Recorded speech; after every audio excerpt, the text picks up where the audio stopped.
بسم اللہ الرحمن الرحیم۔ سامعین کرام، آپ سن رہے ہیں عمران سیریز کے سلسلے میں ایک اردو ناول ساجان سینٹر، جس کے مصنف ہیں مظہر کلیم ایم اے، اور یہ اس سلسلے کی قسط نمبر 6 ہے۔ مجھے امید ہے آپ کو میری یہ کاوش پسند آ رہی ہوگی۔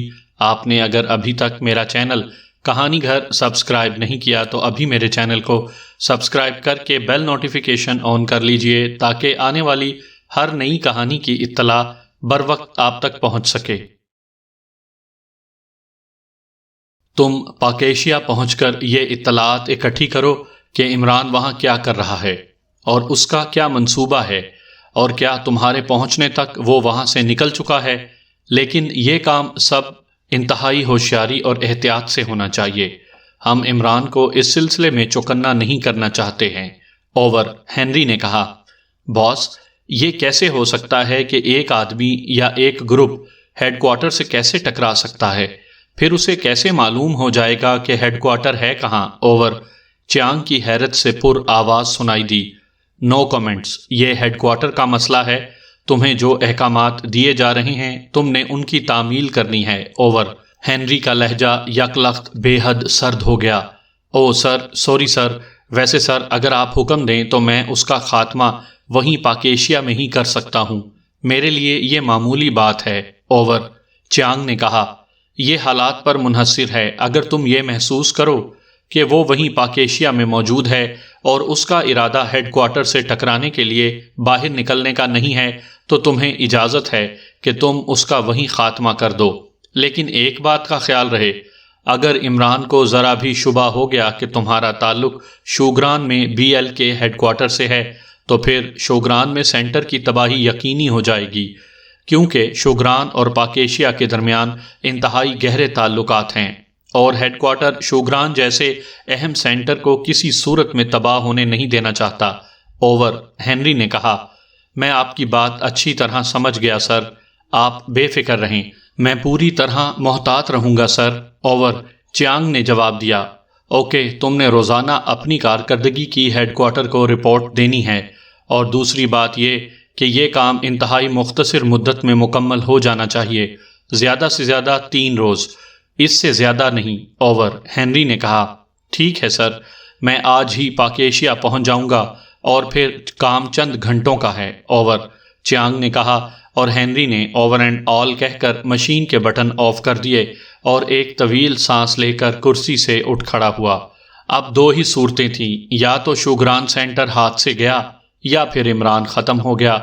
تیسری صورت اس کی نظر میں یہی ہو سکتی تھی کہ چیانگ کے وہاں پہنچنے پر عمران وہاں سے چل پڑا ہو۔ بہرحال کیا ہوتا ہے یہ تو وقت ہی بتا سکتا تھا۔ صفدر کے فلیٹ میں اس وقت خاصی گہما گہمی تھی۔ ٹائیگر، کیپٹن شکیل اور تنویر تو عمران کے ساتھ پاور لینڈ کے ہیڈ کوارٹر جا رہے تھے، لیکن وہاں اس وقت جولیا، نعمانی، صدیقی، چوہان اور خاور بھی موجود تھے۔ مس جولیا، میں نے سنا ہے تم ہماری عدم موجودگی میں XC2E بن رہی ہو۔ عمران نے جان بوجھ کر X اور 2 کے ساتھ E لگا کر اسے زبردستی صیغہ مونس بناتے ہوئے کہا۔ XC2E وہ کیا ہوتا ہے؟ تنویر نے چونک کر پوچھا۔ اسے جولیا کی اس نئی حیثیت کا علم نہ تھا، البتہ صفدر اور کیپٹن شکیل اس بات سے باخبر تھے۔ بھئی، X کی مونس XC اور 2 کی مونس 2E، یعنی مس جولیا اب پاکیشیا سیکرٹ سروس کی چیفی باس ہوگی۔ عمران نے ایک بار پھر دوسرے الفاظ کا حشر کر دیا، اور اس بار بڑا کمرہ کہکہوں سے گونج اٹھا۔ کیوں، چیف باس کو کیا ہوا؟ تنویر نے حیرت بھرے لہجے میں پوچھا۔ میں نے سنا ہے وہ شادی کروانے جا رہا ہے۔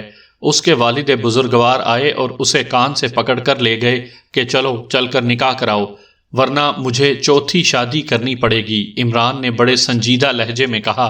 چوتھی شادی؟ کیا مطلب؟ اس بار خاور نے ہنستے ہوئے پوچھا۔ بھئی، تمہارا چیف باس 3 دفعہ عین موقع پر فرار ہو گیا، نتیجہ یہ کہ والد بزرگوار کو مجبوراً ان کی جگہ لینی پڑی۔ عمران نے وضاحت کی۔ یو شٹ اپ، اب مزید بکواس کی تو کھوپڑی توڑ دوں گی، جولیا نے آنکھیں نکالتے ہوئے کہا۔ واہ، یہ لہجہ واقعی چیفی باسی والا ہے، لیکن چیف باس نے زیادتی کی ہے۔ کم از کم ہماری موجودگی میں تو جاتا، کم از کم ہمیں بھی تو تازہ اور باسی کا فرق معلوم ہو جاتا۔ عمران نے لفظ باسی کو دوسرے معنی پہناتے ہوئے کہا اور سب بے اختیار ہنس پڑے۔ پھر اس سے پہلے کہ جولیا کچھ کہتی ٹیلی فون کی گھنٹی بجی اور جولیا نے چونک کر رسیور اٹھا لیا۔ یس جولیا اسپیکنگ، جولیا نے کہا۔ X2، دوسری طرف سے بلیک زیرو کی مخصوص آواز سنائی دی۔ یس باس، جولیا نے مودبانہ لہجے میں کہا۔ عمران موجود ہے؟ X2 نے پوچھا۔ یس باس، بات کیجئے، جولیا نے کہا اور رسیور ساتھ بیٹھے ہوئے عمران کی طرف بڑھا دیا۔ جناب فرمائیے، میں چیف باس کی کیا خدمت کر سکتا ہوں؟ عمران نے مسکراتے ہوئے کہا، لیکن اس کا لہجہ مودبانہ ہی تھا۔ عمران، فورن ایجنٹ کے پہنچنے کی اطلاع مل گئی ہے، میں نے اسے صفدر کے فلیٹ میں بھیج دیا ہے، اب اس کے بعد تم نے اسے کنٹرول کرنا ہے، بلیک زیرو نے کہا۔ اس کا کوئی حلیہ وغیرہ، قد و قامت، ازدواجی حیثیت، کچھ مزید تفصیلات تو بتائیے، عمران نے مسکراتے ہوئے کہا۔ رسیور جولیا کو دو۔ بلیک زیرو کا لہجہ مزید سخت ہو گیا۔ جولیا، اچھا وہ چیفی باسی، لیکن باس آپ باسی سے کیا بات کریں گے، تازہ مال تازہ ہی ہوتا ہے، عمران نے شرارت بھرے لہجے میں کہا اور رسیور جولیا کی طرف بڑھا دیا۔ یس باس، جولیا نے رسیور عمران کے ہاتھ سے تقریباً چھینتے ہوئے کہا۔ جولیا، فورن ایجنٹ کے صفدر کے فلیٹ میں پہنچنے کے بعد عمران اور اس کے ساتھی پاور لینڈ کے مشن پر روانہ ہو جائیں گے اور اسی لمحے سے تم عملی طور پر چیف باس بن جاؤ گی۔ سر سلطان کو بریف کر دیا گیا ہے، وہ تم سے مکمل اور پورا تعاون کریں گے، کسی قسم کی ضرورت ان کے ذریعے پوری ہو سکتی ہے۔ باقی رہ جانے والے ممبرز کو بھی بریف کر دیا گیا ہے۔ اب تم نے اپنی صلاحیتوں کا مکمل اظہار کرنا ہے، کیا تم اس کے لیے پوری طرح تیار ہو؟ بلیک زیرو نے کہا۔ یس باس، جولیا نے بڑے با اعتماد لہجے میں کہا۔ Okay, wish you good luck, X2 نے کہا اور اس کے ساتھ ہی رابطہ ختم ہو گیا اور جولیا نے ایک طویل سانس لیتے ہوئے رسیور رکھ دیا۔ اسے معلوم تھا کہ اب X2 کی آواز عمران کی واپسی کے بعد ہی سننے کو ملے گی اور در حقیقت اس کے لیے اب زبردست چیلنج کا عرصہ شروع ہو گیا تھا۔ بہرحال وہ اب پوری طرح با اعتماد تھی۔ عمران اس دوران اپنے ساتھیوں کے بیگ چیک کرنے میں مصروف تھا۔ بڑے بڑے مخصوص قسم کے سفری بیگ تھے جو انہوں نے اپنی کمر پر لاد کر لے جانے تھے۔ 4 بیگ تو عمران، صفدر، ٹائیگر اور کیپٹن شکیل کے تھے، جبکہ ایک بیگ اور بھی موجود تھا۔ یہ اس فورن ایجنٹ کا تھا جس کی آمد کی اطلاع ابھی X2 نے دی تھی۔ عمران صاحب، آپ تو سب فورن ایجنٹس سے واقف ہیں، یہ صاحب جو اب ہمارے ساتھ جانے والے ہیں کون ہیں، کس ملک میں ایجنٹ ہیں؟ کیپٹن شکیل نے بڑے سنجیدہ لہجے میں پوچھا اور باقی ممبرز بھی چونک کر عمران کی طرف متوجہ ہو گئے۔ اگر مجھے معلوم ہوتا کہ آنے والے صاحب کون ہیں تو میں چیف سے کیوں اس کا حلیہ وغیرہ پوچھتا؟ وہ نہ صرف خود پردے میں رہتا ہے بلکہ کوشش کرتا ہے کہ دوسرے بھی پردے میں ہی رہیں۔ بہرحال اس ایجنٹ صاحب کے آنے پر ہی پتہ چلے گا کہ کون شخصیت ہیں، عمران نے کہا۔ لیکن عمران صاحب، ایک علیحدہ اور نئے آدمی کو آخر اس طرح مشن میں شامل کرنے کی کیا ضرورت تھی؟ کیا ٹیم سے کوئی اور ممبر ساتھ نہیں جا سکتا تھا؟ صفدر نے کہا۔ جانے کو تو سب جا سکتے ہیں، لیکن اب تمہارا باس جانے کہ وہ کیوں یہ سارا دھندا کر رہا ہے۔ مجھے تو خود بوریت محسوس ہو رہی ہے کہ ایک نئے آدمی کو ساتھ لے جانے میں نہ جانے کیا مسائل پیدا ہوں، لیکن حکم حاکم مرگ مفاجات، عمران نے منہ بناتے ہوئے کہا۔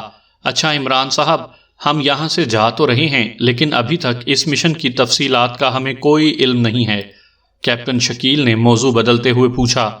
یار، کسی کو اندھے کنویں میں دھکا دیتے وقت کوئی تفصیلات بتاتا ہے کہ کنواں کتنا گہرا ہے، اس کی گہرائی میں کتنا پانی ہے، پانی زہریلا ہے یا میٹھا ہے، تمہیں تیرنا آتا ہے یا نہیں آتا، تمہیں مرنے میں کتنا وقت لگے گا، وہ تو بس دھکا دے دیتا ہے اور اس کا کام ختم۔ اسی طرح تمہارا چیف باس ہے کہ دھکا دے دیا کہ اب بھگتو، اور ہم بھگت رہے ہیں، عمران نے بڑے سنجیدہ لہجے میں کہا اور سب اس طرح سر ہلانے لگ گئے جیسے بات ان کی سمجھ میں پوری طرح آ گئی ہو۔ لیکن میں نے تو دیکھا ہے کہ جب تمہیں کسی کنویں میں دھکا دیا جاتا ہے تو ایسے معلوم ہوتا ہے جیسے اس کنویں پر تم نے ڈاکٹریٹ کی ڈگری حاصل کر رکھی ہو، تمہیں ساری تفصیلات کا علم ہوتا ہے، جولیا نے منہ بناتے ہوئے کہا۔ اب اصل بات تمہیں کیا بتاؤں، کنواں میں خود ہی ہوتا ہوں، عمران نے کہا، اور ایک لمحے تو خاموشی رہی لیکن دوسرے لمحے کمرہ کہکہوں سے گونج اٹھا۔ عمران کی بات کی تہ میں چھپا ہوا طنز کچھ لمحے بعد ان کی سمجھ میں آیا تھا، لیکن جولیا اسی طرح منہ بنائے بیٹھی رہی۔ میری سمجھ میں یہ بات نہیں آئی کہ اس طرح ہنسنے کی اس میں کیا بات تھی، جولیا نے خشک لہجے میں کہا۔ صفدر، تم اسے فٹ بال والا لطیفہ سنا دو، پھر شاید اس چیفی باسی کی سمجھ میں بات آ جائے، عمران نے مسکراتے ہوئے کہا۔ وہ لطیفہ واقعی مس جولیا نے نہیں سنا ہوا، حالانکہ خاصا مشہور لطیفہ ہے کہ ایک بچے نے پولیس کو آ کر شکایت کی کہ اسے 2 آدمیوں نے مارا پیٹا ہے اور زخمی کر دیا ہے۔ پولیس نے ان دونوں آدمیوں کو پکڑ لیا تو وہ بڑے اطمینان سے کہنے لگے کہ جناب، ہم فٹ بال کھیل رہے تھے، ہمارا تو کوئی قصور نہیں۔ بچے نے بھی ان کے بیان کی تائید کر دی تو انسپکٹر نے سخت نگاہوں سے بچے کی طرف دیکھا کہ اس نے جھوٹی رپورٹ کی ہے، تو اس بچے نے بڑی معصومیت سے کہہ دیا کہ جناب، یہ واقعی فٹ بال کھیل رہے تھے، لیکن وہ فٹ بال میں تھا۔ صفدر نے ہنستے ہوئے لطیفہ سنا دیا، اور اس بار جولیا بھی بے اختیار ہنس دی، کیونکہ اب عمران کی بات اس کی سمجھ میں آ گئی تھی کہ وہ کنواں میں خود ہی ہوتا ہوں، اور پھر اس سے پہلے کہ اس پر مزید تبصرہ ہوتا، کال بیل بج اٹھی۔ لو بھائی، نیا فٹ بال آ گیا، عمران نے چونک کر کہا، اور سب نہ صرف مسکرا دیے بلکہ بڑے تحسین بھرے انداز میں دروازے کی طرف دیکھنے لگے۔ انہیں تجسس یہ تھا کہ آنے والی ایسی کون سی شخصیت ہے جسے ایکس2 نے خاص طور پر اس مشن پر بھیجنے کے لیے بلایا ہے۔ صفدر نے اٹھ کر دروازہ کھولا اور ایک سائیڈ پر ہٹ گیا۔ ارے تم مداری، واہ کمال ہے، واقعی ہماری ٹیم میں مداری کی ہی کسر باقی رہ گئی تھی، عمران نے یک لخت چیختے ہوئے کہا۔ عمران صاحب، آپ نے تو میرا نام یہی رکھ دیا ہے، حالانکہ وہ مداریوں والا کام تو ایک مجرم کو پکڑنے کے لیے اختیار کیا تھا۔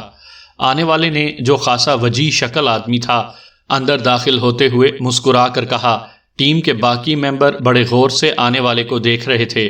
میرا نام عامر ہے اور میرا تعلق ملک راجیہ سے ہے، میں وہاں ایکس2 کا فورن ایجنٹ ہوں، پہلی بار چیف باس کے حکم پر آپ حضرات کے ساتھ شامل ہو رہا ہوں۔ آنے والے نے اندر داخل ہوتے ہی اپنا تعارف کرواتے ہوئے کہا۔ آپ خاص راجیہ کے باشندے تو نہیں لگتے، صفدر نے کہا۔ آپ نے درست سمجھا ہے، میری پیدائش پاکیشیا کی ہے، میرے والدین کا تعلق بھی یہی سے ہے، پھر وہ تجارت کی غرض سے راجیہ منتقل ہوئے اور پھر وہیں رہ گئے۔ البتہ ہمارا خاندان اور دیگر افراد یہیں پاکیشیا میں رہتے ہیں، عامر نے، جو دراصل بلیک زیرو تھا، مسکراتے ہوئے جواب دیا۔ بھائی، اصل تعارف میں کروا دیتا ہوں، یہ راجیہ کی ایک مشہور سرکس میں کام کرتے ہیں، وہی مداریوں والا، اس لیے بھائی مجھے تو ان کا یہی نام آتا ہے، مداری۔ البتہ آج ان کا بندر ساتھ نہیں ہے، چلو ویسے بھی یہاں پاکیشیا میں بھی بندروں کی کمی نہیں، بس نچانے والا چاہیے، کیوں تنویر؟ عمران نے آخر میں تنویر کی طرف مڑتے ہوئے کہا۔ تمہیں بس بکواس کرنی ہی آتی ہے، تنویر نے برا سا منہ بناتے ہوئے کہا۔ آئیے عامر صاحب، میں آپ کا تعارف کروا دوں، کیونکہ اب آپ نے ہمارے ساتھ ہی کام کرنا ہے۔ میرا نام صفدر ہے، یہ کیپٹن شکیل ہیں، یہ تنویر صاحب ہیں، اور یہ ٹائیگر ہیں، عمران کے پرائیویٹ ساتھی، اور یہ مس جولیانا فٹر واٹر ہیں، سیکرٹ سروس کی نمبر 2۔ صفدر نے باقاعدہ ہر ایک کا تعارف کروانا شروع کر دیا، اور بلیک زیرو مسکرا کر سب سے مصافحہ کرنے میں مصروف ہو گیا، اور عمران بیٹھا سوچ رہا تھا کہ ایکس2 کے اپنی ہی ٹیم کے ممبروں سے تعارف واقعی دلچسپ سچویشن ہے، اور اگر ممبرز کو پتہ چل جائے کہ جن صاحب سے تعارف کروایا جا رہا ہے ان کی آواز سنتے ہی وہ سب مؤدب ہو جاتے ہیں تو کیسی رہے گی، لیکن ظاہر ہے وہ اس سچویشن پر خود ہی محفوظ ہو سکتا تھا۔ آپ سب حضرات سے مل کر مجھے بے حد مسرت ہو رہی ہے، میں کوشش کروں گا کہ آپ کی کارکردگی کے معیار پر پورا اتر سکوں، بلیک زیرو نے باقاعدہ رسمی جملے بولتے ہوئے کہا۔ اور اگر نہ اتر سکوں تو آپ مجھے زبردستی بھی اتار سکتے ہیں، عمران نے لقمہ دیتے ہوئے کہا، اور بلیک زیرو ہنس پڑا۔ عامر صاحب، آخر آپ میں ایسی کون سی خوبی ہے کہ ایکس2 نے اتنی دور سے آپ کو بلا کر اس مشن پر بھیجا ہے؟ تنویر نے منہ بناتے ہوئے کہا۔ ایک تو اس کی طبیعت ہی ایسی تھی، اور دوسری جھنجھلاہٹ اسے جولیا پر ہو رہی تھی، جو نہ جانے کیوں عامر کو دلچسپی سے دیکھ رہی تھی، اور ظاہر ہے جولیا کی دلچسپی کو محسوس کر لینے کے بعد تنویر کے لہجے میں چڑچڑا پن آ ہی جانا تھا۔ خوبی تو کوئی نہیں ہے تنویر صاحب، مجھے تو حکم ملا ہے تو میں حاضر ہو گیا ہوں، اب میرا انتخاب کیوں کیا گیا ہے یہ چیف باس ہی آپ کو بتا سکتے ہیں، بلیک زیرو نے مسکراتے ہوئے کہا۔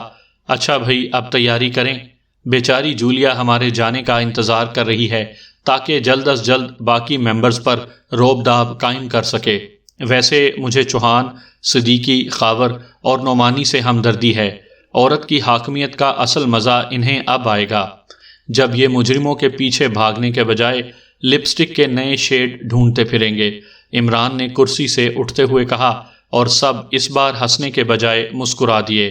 عمران نے بیگ اٹھا کر بلیک زیرو کے حوالے کیا اور پھر اس نے ان سب کو سمجھانا شروع کر دیا کہ کس طرح وہ اپنی پنڈلیوں میں موجود ٹرانسمٹ فیوز کو استعمال کریں گے۔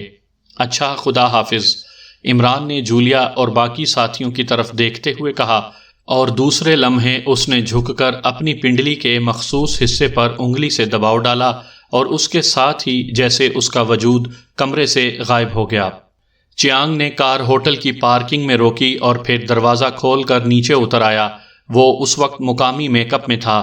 کار لاک کر کے وہ تیز تیز قدم اٹھاتا مین گیٹ سے گزر کر ہوٹل کے ہال میں داخل ہو گیا۔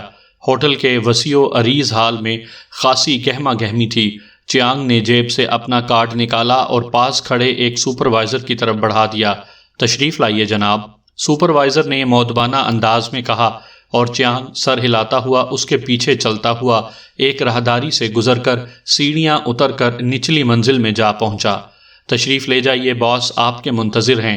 سپروائزر نے کارڈ واپس چیانگ کے ہاتھ میں دیتے ہوئے سامنے بڑے دروازے کی طرف اشارہ کرتے ہوئے کہا، اور چیانگ نے سر ہلا دیا۔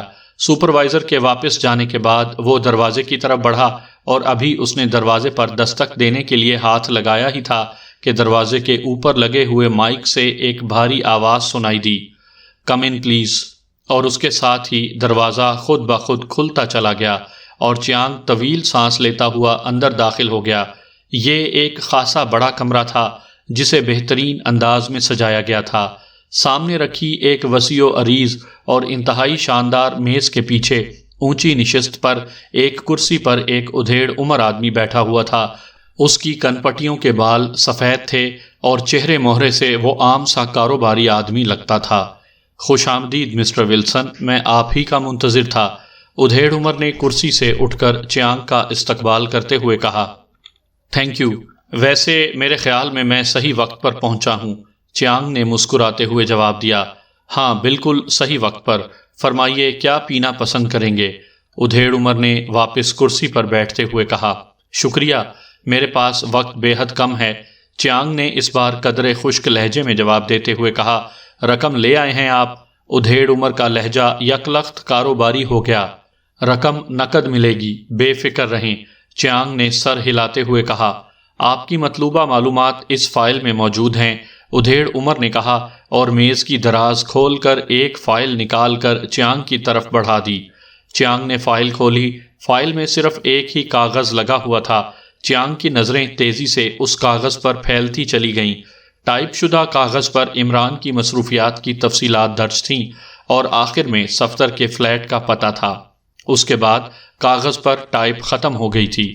کیا مطلب؟ میں سمجھا نہیں۔ اس فلیٹ کے بعد کیا ہوا؟ چیانگ نے چونکتے ہوئے پوچھا۔ اس کے بعد میں خود حیران ہوں کہ کیا ہوا۔ میرے آدمیوں نے فلیٹ کو چاروں طرف سے گھیرا ہوا تھا۔ فلیٹ میں اس وقت ایک غیر ملکی عورت کے ساتھ تقریباً 9 مرد جمع تھے، جن میں عمران بھی شامل تھا۔ پھر ایک اور آدمی اندر داخل ہوا اور اس کے اندر جانے کے کچھ دیر بعد میرے آدمیوں نے یہ سمجھا کہ باقی افراد عمران سمیت اندر رہ گئے ہیں اور شاید نگرانی سے بچنے کے لیے انہوں نے یہ حرکت کی ہے، اور چونکہ ہمارا ٹارگٹ عمران تھا اس لیے میرے آدمیوں نے جانے والوں پر کوئی توجہ نہ دی۔ کافی دیر انتظار کے بعد جب اور کوئی باہر نہ نکلا تو میرے آدمی ایک کھڑکی کا شیشہ کاٹ کر اندر داخل ہوئے اور انہیں انتہائی حیرت انگیز منظر نظر آیا کہ عمران اور باقی رہ جانے والے 5 افراد غائب تھے۔ ان کا اندر نام و نشان تک نہ تھا۔ اس مین گیٹ کے علاوہ سب کھڑکیاں اور دروازے اندر سے بند تھے اور مین گیٹ کو میرے آدمیوں کے سامنے باہر سے لاک کر دیا گیا تھا، اور چونکہ میرے آدمی اس فلیٹ کے چاروں طرف موجود تھے اس لیے کسی کے وہاں سے خفیہ طور پر نکل جانے کا بھی کوئی مسئلہ نہ تھا۔ جب مجھے رپورٹ ملی تو مجھے خیال آیا کہ اس فلیٹ سے کوئی خفیہ سرنگ یا راستہ نہ جاتا ہو، چنانچہ میں نے مکمل طور پر اس کی چھان بین ماہرین سے کروائی، لیکن ایسا کوئی راستہ یا سرنگ نہیں ملی۔ ادھیڑ عمر نے تفصیل بتاتے ہوئے کہا، لیکن آخر جیتے جاگتے انسان کہاں غائب ہو گئے؟ چیانگ نے ہونٹ چباتے ہوئے کہا، اس بات پر تو ہم بھی حیران ہیں، ہماری اپنی سمجھ میں کچھ نہیں آ رہا۔ ہم نے بعد میں عمران کے فلیٹ کو بھی چیک کیا، لیکن وہاں بھی تالا تھا۔ ہمسایوں سے تفتیش پر صرف اتنا معلوم ہوا کہ عمران کا باورچی ہمسایوں کو یہ کہہ کر اپنے گاؤں چلا گیا ہے کہ عمران کسی غیر ملک گیا ہے، اس لیے وہ بھی اپنے گاؤں جا رہا ہے۔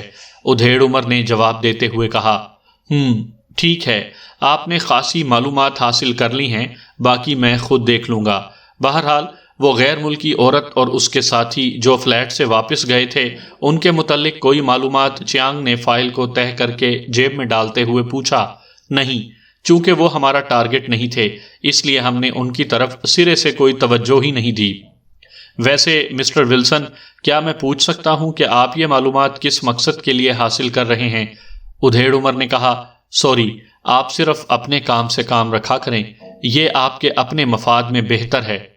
چیانگ نے تیز لہجے میں کہا، پھر جیب سے پھولا ہوا بٹوا نکالا اور اس میں سے بڑے نوٹوں کی ایک گڈی نکال کر اس نے ادھیڑ عمر کی طرف بڑھا دی اور کرسی سے اٹھ کھڑا ہوا، اور پھر گڈ بائے کہہ کر وہ تیزی سے مڑا اور دروازے کی طرف بڑھ گیا۔ چند لمحوں بعد اس کی کار خاصی تیز رفتاری سے سڑکوں پر دوڑ رہی تھی۔ وہ مختلف سڑکوں پر کار گھما گھما کر تعاقب کو چیک کرتا رہا، اور پھر اس نے کسی کو اپنے تعاقب میں نہ پا کر کار کو فریئر روڈ کی طرف موڑ دیا۔ فریئر روڈ کی ایک کوٹھی میں اس نے عارضی رہائش رکھی ہوئی تھی۔ وہ آج صبح ہی شوگران سے یہاں پہنچا تھا۔ اسے چونکہ پہلے سے معلوم تھا کہ ہوٹل شیراز، جو کہ شرفاء کا ہوٹل تھا، کا مینیجر ٹونی اپنی ذاتی حیثیت سے معلومات فروخت کرنے کا دھندا کرتا تھا، اور اس نے اس کے لیے پورا گروپ بنا رکھا تھا۔ چنانچہ اس نے ٹیلی فون پر ہی ٹونی سے عمران کے متعلق کا تازہ ترین معلومات حاصل کرنے کا معاہدہ کر لیا تھا، اور آج صبح یہاں پہنچ کر اس نے ٹونی کی ہدایت کے مطابق ہال کی 40 نمبر نشست باقاعدہ بک کروائی تھی۔ یہ ٹونی کا مخصوص کوڈ تھا، چنانچہ اس کارڈ کی وجہ سے وہ ٹونی تک پہنچا، اور ٹونی کو بھی پتہ چل گیا کہ وہ اصل آدمی ہے۔ اس طرح اس نے کچھ رقم خرچ کر کے تازہ ترین معلومات حاصل کر لیں، لیکن ابھی تک اسے یہ بات سمجھ میں نہیں آئی تھی کہ آخر عمران اور اس کے 5 ساتھی یکلخت فلیٹ سے کہاں غائب ہو گئے۔ کوٹھی پہنچ کر وہ اپنے خاص کمرے میں گیا، اور اس نے بیگ میں سے جدید ترین ٹرانسمیٹر نکالا، اور کمرے کا دروازہ بند کر کے اس نے ہیڈ کوارٹر کی مخصوص فریکوینسی سیٹ کی اور ٹرانسمیٹر کا بٹن آن کر دیا۔ P L headquarter, over. چند لمحوں بعد ہی ٹرانسمیٹر سے ایک بھاری آواز گونجی، Chiang speaking from Pakeshia, over. Chiang نے مؤدبانہ لہجے میں کہا، یس، کیا رپورٹ ہے، اوور۔ دوسری طرف سے پوچھا گیا، اور چیانگ نے جیب سے نکالی ہوئی فائل میں موجود کاغذ کی تمام تفصیلات بتا دیں۔ عمران اور اس کے ساتھی کس وقت فلیٹ سے غائب ہوئے ہیں، اوور۔ ہیڈ کوارٹر سے اشتیاق آمیز لہجے میں پوچھا گیا، باس، رات کو 12 بجے کے قریب کا وقت تھا، اوور۔ چیانگ نے کاغذ پر نظریں دوڑاتے ہوئے کہا، ٹونی کی کارکردگی واقعی خاصی معیاری تھی کہ اس نے وقت بھی ساتھ لکھا ہوا تھا۔ ٹھیک ہے، اتنا ہی کافی ہے، اب تم واپس جا سکتے ہو، اوور۔ ہیڈ کوارٹر سے جواب دیا گیا۔ لیکن باس، میری سمجھ میں ان کی اس طرح اچانک گمشدگی نہیں آ سکی، اوور۔ چیانگ نے کہا، یہ بات تمہاری سمجھ میں نہیں آ سکتی، bye bye, over and all. دوسری طرف سے کہا گیا، اور اس کے ساتھ ہی رابطہ ختم ہو گیا۔ چیانگ نے ایک طویل سانس لیتے ہوئے ٹرانسمیٹر کا بٹن آف کر دیا۔ ظاہر ہے اب وہ ہیڈ کوارٹر سے زبردستی تو نہ پوچھ سکتا تھا، اس لیے خاموش ہو گیا۔ ویسے ہیڈ کوارٹر کا رد عمل بتا رہا تھا کہ انہیں معلوم ہے کہ عمران کہاں غائب ہو گیا ہے۔ چونکہ اس کا کام ختم ہو گیا تھا، اس لیے اس نے سامان پیک کرنا شروع کر دیا تاکہ واپس اپنے سینٹر میں جا سکے۔ ہر طرف اونچے نیچے سخت اور ویران پتھریلے ٹیلے پھیلے ہوئے تھے، اور عمران حیرت سے اس علاقے کو دیکھ رہا تھا۔ صفدر، کیپٹن شکیل، تنویر، ٹائیگر اور بلیک زیرو بھی عمران کے پیچھے ہی وہاں پہنچ گئے تھے۔ یہ ہے پاور لینڈ کا ہیڈ کوارٹر، صفدر نے منہ بناتے ہوئے کہا۔ تو تمہارا کیا خیال تھا کہ ہماری آنکھیں کسی شاندار ہوٹل میں کھلتیں؟ عمران نے مسکراتے ہوئے کہا، اور اپنے بیگ میں سے طاقتور دوربین نکال کر آنکھوں سے لگا لی، لیکن دور دور تک نہ ہی کوئی عمارت نظر آ رہی تھی اور نہ ہی کوئی درخت۔ یوں لگتا تھا جیسے وہ کسی پتھریلے صحرا میں پہنچ گئے ہوں جہاں زندگی ناپید ہو۔ ہیڈ کوارٹر زیر زمین بھی تو ہو سکتا ہے، بلیک زیرو نے کہا، اور ٹیم کے ممبران اس کی تائید میں سر ہلانے لگے۔ تم سب بکھر کر مختلف چٹانوں کے پیچھے آڑ لے لو، میں کسی ٹیلے پر چڑھ کر بم پھینکتا ہوں، مجھے یقین ہے اس طرح وہ سامنے آ جائیں گے۔ عمران نے چند لمحے سوچنے کے بعد کہا، اور پھر عمران کے کہنے پر وہ سب بکھر کر تیزی سے مختلف چٹانوں کی آڑ میں ہو گئے۔ عمران جلدی سے ایک اونچے ٹیلے پر چڑھتا چلا گیا، اور پھر اس نے اپنے بیگ میں سے ایک چھوٹا مگر خاصا طاقتور دستی بم نکالا اور ہاتھ گھما کر اسے کچھ فاصلے پر موجود ایک چٹان پر پھینک دیا۔ ایک خوفناک دھماکہ ہوا اور چٹان کے پرخچے اڑ گئے۔ عمران بھی بم پھینک کر ایک بڑے پتھر کی آڑ میں ہو گیا۔ وہ دراصل کسی نادیدہ طرف سے آنے والی گولی سے بچنا چاہتا تھا۔ بم کے دھماکے کے باوجود جب کافی دیر گزر گئی اور کوئی رد عمل سامنے نہ آیا تو عمران ایک بار پھر پتھر کی آڑ سے باہر نکل آیا۔ اس کے چہرے پر اس بار حقیقی حیرت موجود تھی۔ اس نے ایک بار پھر دوربین سے چاروں طرف کا جائزہ لیا، لیکن دور دور تک زندگی کے کوئی آثار نظر نہیں آ رہے تھے۔ بس ہر طرف پتھریلی چٹانیں اور اونچے نیچے پتھریلے ٹیلے ہی نظر آ رہے تھے۔ اور پھر ایک طویل سانس لیتا ہوا وہ نیچے اتر آیا۔ اسے نیچے اترتا دیکھ کر باقی ساتھی بھی چٹانوں کے پیچھے سے باہر آ گئے۔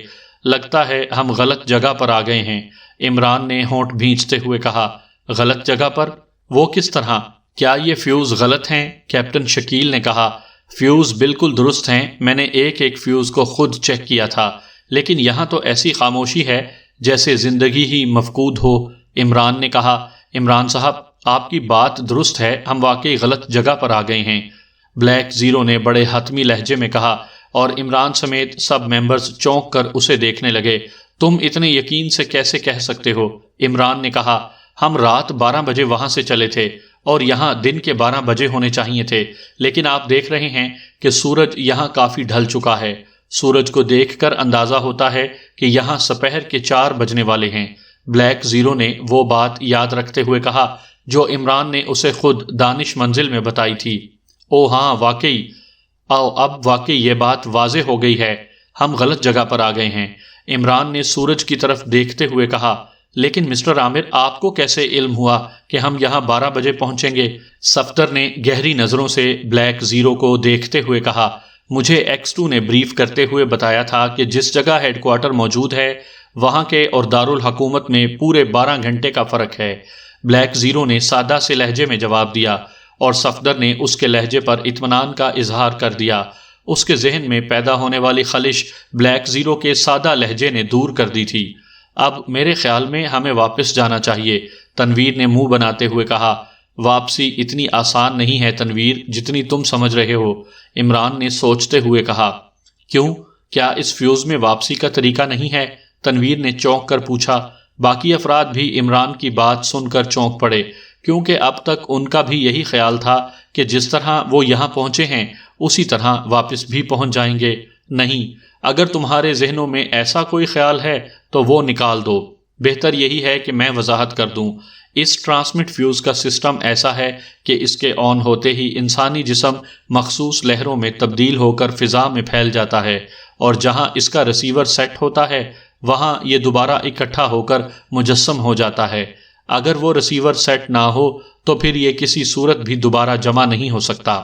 اس لیے مجھے ابھی تک یہ یقین نہیں آ رہا کہ ہم غلط جگہ پر پہنچ گئے ہیں، کیونکہ اگر یہاں ریسیور سیٹ موجود نہ ہوتا تو ہم یہاں مجسم نہ ہو سکتے تھے، اور چونکہ آٹومیٹک ٹرانسمٹ فیوز کا ریسیور پاور لینڈ کا مین ریسیور سیٹ ہے، اس لیے ہمیں لازماً پاور لینڈ کے ہیڈ کوارٹر میں دوبارہ نمودار ہونا چاہیے، لیکن وقت کے لحاظ سے اور علاقے کے لحاظ سے محسوس ہوتا ہے کہ ہم غلط جگہ پہنچ گئے ہیں۔ بہرحال اب واپسی اس طرح نہیں ہو سکتی، کیونکہ دارالحکومت میں ایسا کوئی ریسیور سیٹ نہیں ہے جو ہمیں وہاں اکٹھا کر دے۔ البتہ یہ ہو جائے گا کہ ہم ہمیشہ ہمیشہ کے لیے فضا میں بکھرے رہ جائیں گے، عمران نے وضاحت کرتے ہوئے کہا۔ لیکن عمران صاحب، پاور لینڈ کے افراد پاکیشیا کیسے پہنچ جاتے تھے؟ کیپٹن شکیل نے کہا۔ انہیں مخصوص فاصلے پر تھرو کیا جاتا تھا، یعنی جس طرح ہم گیند پھینکتے ہیں اور گیند کا وزن ہوا کا دباؤ اور رفتار اور بازو کی قوت مل کر گیند کو ایک مخصوص نشانے پر پہنچا دیتی ہے، اسی طرح مین سیٹ سے اس آدمی کو مخصوص ٹارگٹ پر تھرو کیا جاتا ہے، لیکن واپسی صرف ریسیونگ سیٹ کے ذریعے ہی ہوتی ہے۔ عمران نے کہا، اور سب کے چہرے لٹک گئے۔ تو پھر اب کیا ہوگا؟ تنویر نے بگڑے ہوئے لہجے میں کہا، یار اتنی جلدی کیوں گھبرا گئے ہو؟ ہم یہاں پکنک منائیں گے، رمبا سمبا ناچیں گے۔ عمران نے مسکراتے ہوئے جواب دیا،